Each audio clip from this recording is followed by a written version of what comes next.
Hello. Yes, we welcome you back to PSSB, Physical Sciences, Silver Bullet, and it's me, Richard, here. Yeah, we are still continuing with the momentum, and right now we are looking at the second question of application of Newton's second law in terms of momentum. The question reads, it says that a model rocket has a shuttle of mass 20 kilograms and a fuel tank of mass X kilograms when empty. So I want you to imagine this situation. We are having a shuttle, which is the actual rocket, and under it we are having the tank, which carries the fuel. And the mass is unknown, is X.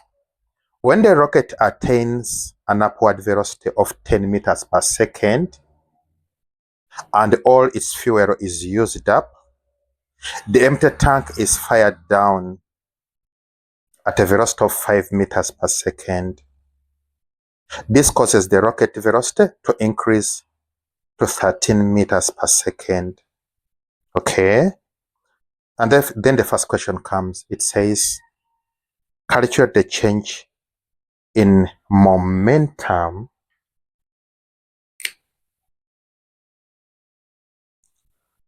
of the rocket shuttle.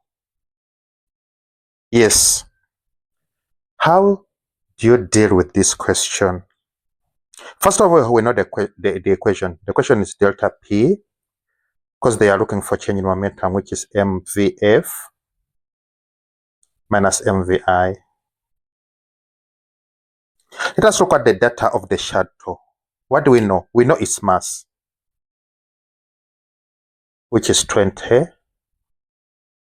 kilograms. What else do we know? We know its initial velocity. It is 10 meters per second.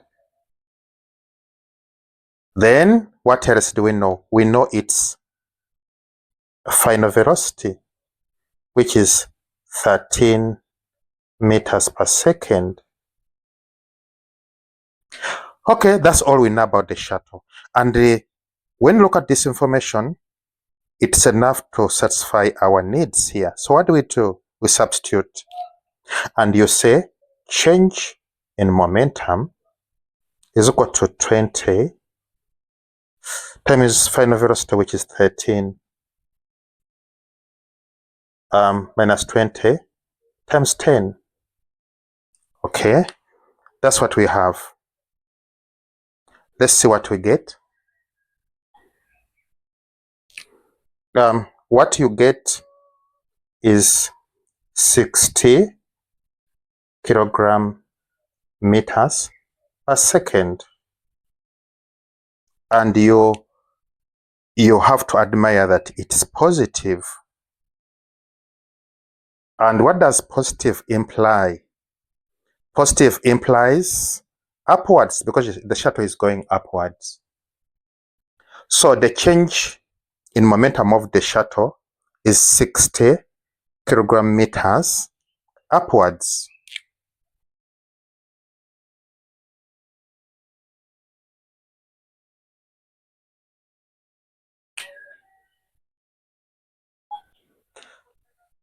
Then comes this question saying, what is the change in momentum of the empty tank after being fired downwards?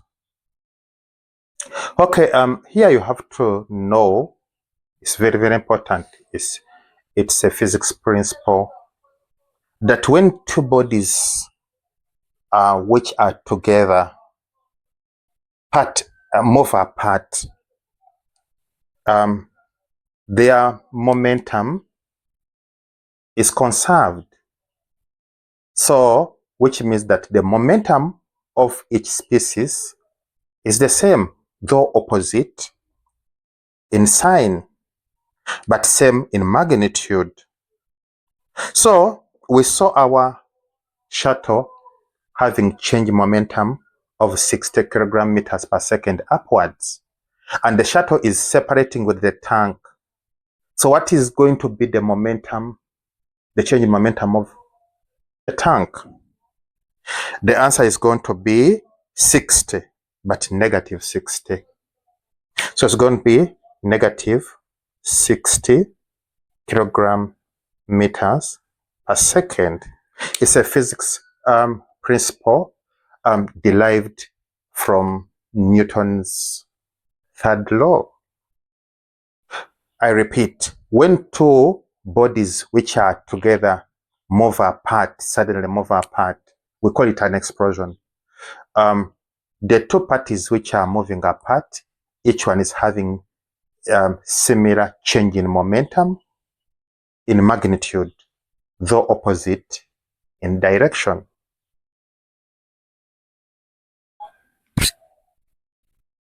So we come here, it says calculate the value of mass x of the empty tank.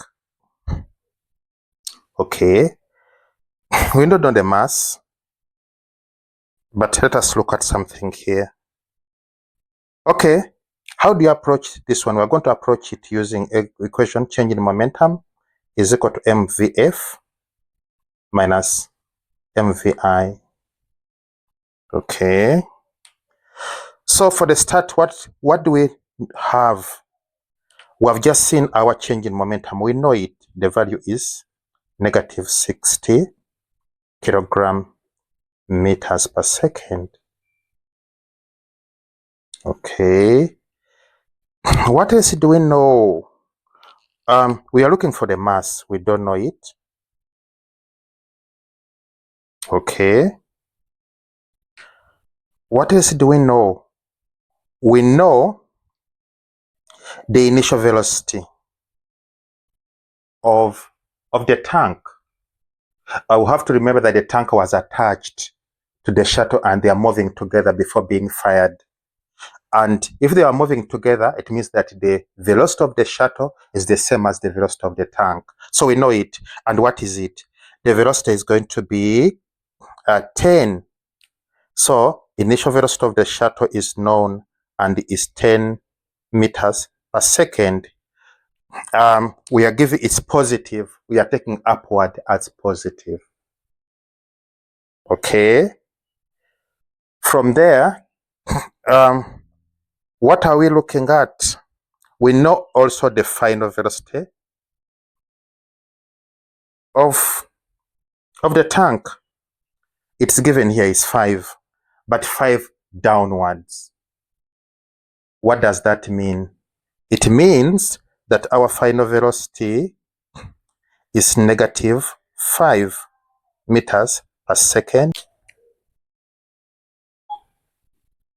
So armed with this information, what do we do? Next is to substitute.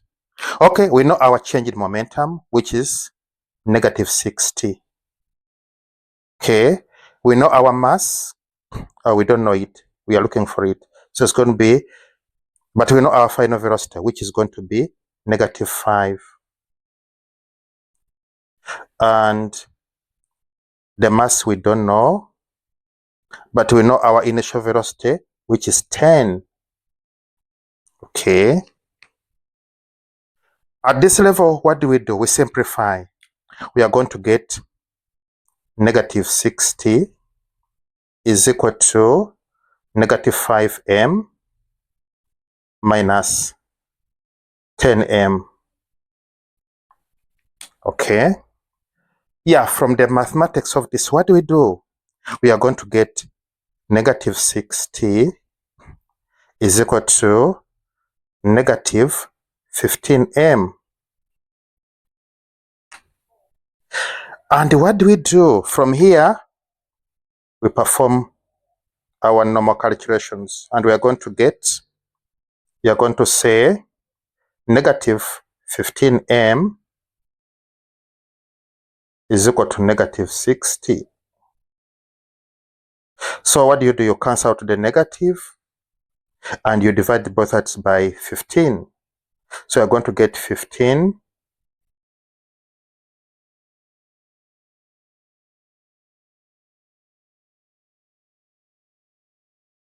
So this one gives us our m, and let us have it. So there we are. The mass of the empty tank is 4 kilograms. And then lastly, we come to this question. It says, the time taken to eject an empty tank from the shuttle is 0.5 seconds.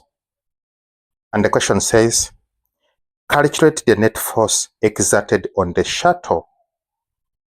Okay, how do you go about this? Okay, you have to remember that this equation holds. F net is equal to change in momentum over delta t.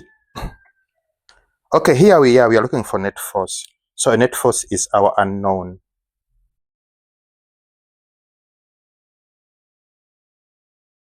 But we saw previously that our change in momentum of the shuttle is 60 kilogram meters per second. And we have been given time. The time is 0.5 for that ejection to occur. So what is the next step?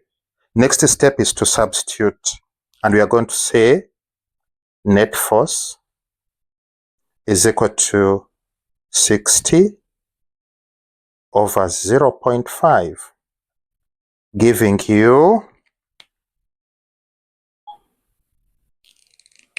120 newtons. And it's positive. Positive implies upwards, because we took upwards as positive. And with that, we'd like to thank you for your time. The channel is PSSB, Physical Sciences Silver Bullet, and it's me, Richard, here. We appreciate your time. Don't forget to subscribe. Don't forget to like. And please spread the gospel about this channel. It is simply the best. Bye-bye.